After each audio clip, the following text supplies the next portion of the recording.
How's it going, everybody? Welcome back to the Reptile-verse. My name is Grant DeYoung. You're watching the Reptile-verse. And Jesus, my hair is insane. Today, a bunch of upgrades are happening. So, Tegu has to go into his new enclosure today. So that's going to happen. Then the reticulated python is going to go into the 4-foot enclosure that the Tegu is currently in. And I'm going to transition my anaconda into the bin that my reticulated python was quarantined in. I'm going to clean it out really well, of course, and move the anaconda in there. And in a week or so, once I'm 100% sure there are no mites, I'm going to bring the anaconda downstairs too. So all the animals will be downstairs. Finally.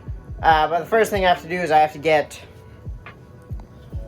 all of these reptiles, all the snakes, into holding bins. The Tegu is in brumation right now, so I'm going to try and just gently, shift his enclosure. Because I don't want to bother him too much. So I'm just going to shift his enclosure out of the way so I can slide this one into place. And then when his enclosure is completely set up, I'm going to... when his enclosure is completely set up, I'm going to just very gently get him out, put him in the new enclosure, and that'll be that. He might be waking up soon. He's been brumating for a couple months, so... He went into brumation a lot earlier than I hear most people's Tegus go into brumation. So, you never know. Maybe he'll be done sooner rather than later. I miss my Tegu. I miss seeing him out all the time.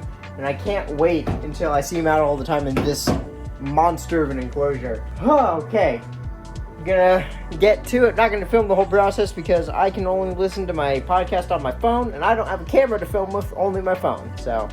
I'm just going to do periodic uploads once everybody's, in bins and when this is put into place. I also have to put some of these enclosures, probably the black, that's the Boa Master, probably the Boa Master PVC, and that is a Zen Habitats. Probably those two will go on top of the Tegu enclosure for now.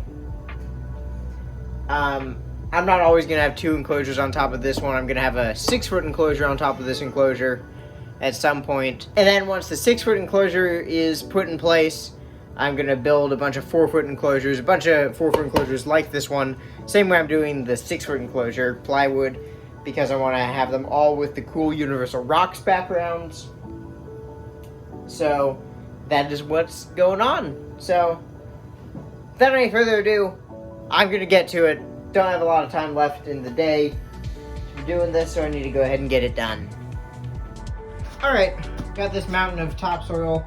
That is a concrete mixing pan that is going to be used as the water dish in this enclosure. If you get those for water dishes, they work great for bigger water dishes. Be extra sure they clean it out really, really well because they're kept around the concrete, and there's concrete dust in the air at these stores. So just to be on the safe side, you want to clean it all out. Alright, so here it is. The enclosure is all set up. Got that big honeysuckle log in here. I've had it for over a year and couldn't figure out what to do with it, so I finally put it in here. Water dishes in, basking spot. I'm going to put his hide in here, but he's under it right now, so you get him out first. Yeah, gonna put him in here.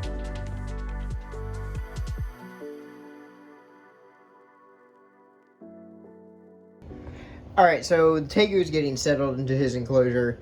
He keeps coming out every now and then, see what I'm up to. And then I'll move around, make some noise, working on this enclosure up here. And that'll startle him back down into his enclosure. But yeah, so this is the next enclosure I'm working on. This is the Zen Habitats that I was using for the Tegu. I'm going to put the reticulated python in here now. I'm going to put him in there, and I stacked these enclosures up too. The Berm, the Boa, and the ball python.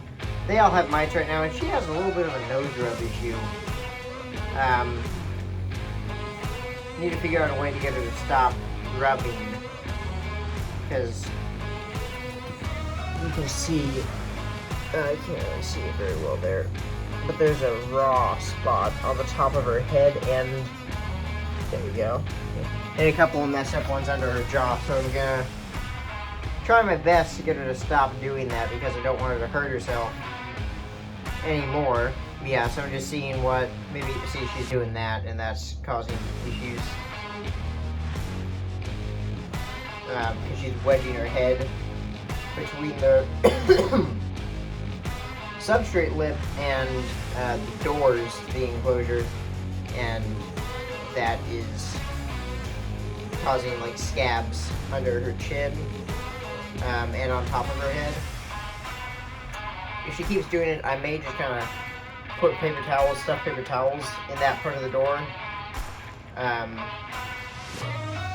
then only open the enclosure through one of the doors, because I don't want her to get an infection, I don't want her to get hurt anymore,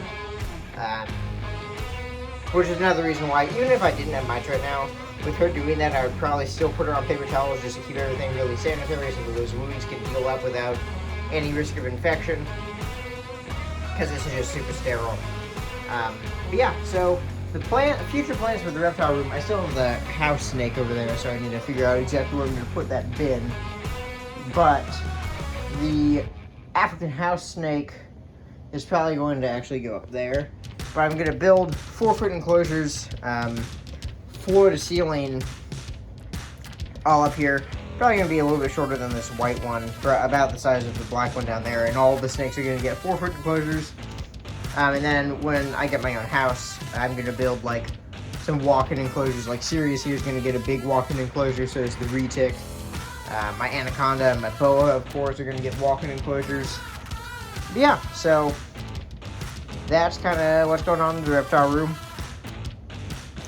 I need to get this enclosure set up, get heat and light in it, so that it's ready for the retic. Alright, so as you can see here, I got my reticulated python James all set up in his enclosure. He's a platinum 25% Jumpea dwarf reticulated python. He's a sweetheart. I love interacting with him. I think he knows that tomorrow is feeding day, so he's getting very excited. Yeah, this is his enclosure. It's a 4-foot by 2-foot by 1.5-foot Zen habitat. I wish it had a little bit more height, but I'm going to be shortly building him a 6-foot enclosure. That's going to be 2 feet tall, so it's going to be basically to the ceiling there. Yeah, so he'll have even more space. His enclosure will come out to about here and be even taller, and I'm going to do custom branches and things. Well, not custom branches. I'm doing a universal rocks background and boulders and things. He's gonna look really cool. Stark is enjoying himself. I think I might have ruined his brumation by accident. I thought that if I just, picked him up and put him back in this enclosure, he would just go back to sleep. He has not done that at all. He's just been wandering around all day, exploring his new digs. Yeah. If that is the case, I mean, I'm not super upset with it. He brumated for like 2 months. Some people say you shouldn't wake them up for brumation. Some people say it's fine. I guess I'll see if there's any issues with it. Or if he just goes back into brumation. He might, after today, he might just go straight back into brumation. You never know. I've been loving watching him just wander around this enclosure, though. Been like the highlight of my past couple of days.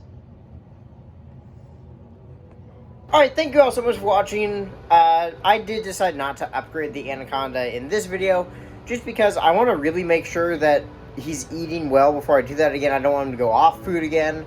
And maybe when I do upgrade him, I'm planning on building a whole stack of enclosures, just like this one. No, lighting is horrible in here. I need to get a curtain for that window. But I want to build a lot of enclosures just like this Tegu enclosure was built in the last video. And get really cool, sort of like the universal rocks backgrounds in all of them, and have really good decorations, a lot of bioactive stuff going on with them. But that's why I'm not going to upgrade the anaconda in this video. Again, I just really want to make sure he's eating. I don't want to see him go off food again, because he went off food for about 4 months, I believe. It was about 4 months, and I really don't want that to happen again. So, if you enjoyed this video in any capacity, please click like if you haven't done so already. Highly consider subscribing to the Reptile-verse. Yeah, leave in the comments what you want to see in the future. Next video is Thanksgiving special, because this is just a bonus video, like I said I would do on Thursday. So, Thanksgiving, all of the snakes that I own have to be fed. I would feed the Tegu, but he's currently broodmating, so I can't really feed him right now, unfortunately, but everybody else will be fed, so be sure to stay tuned for that. Peace out, YouTube.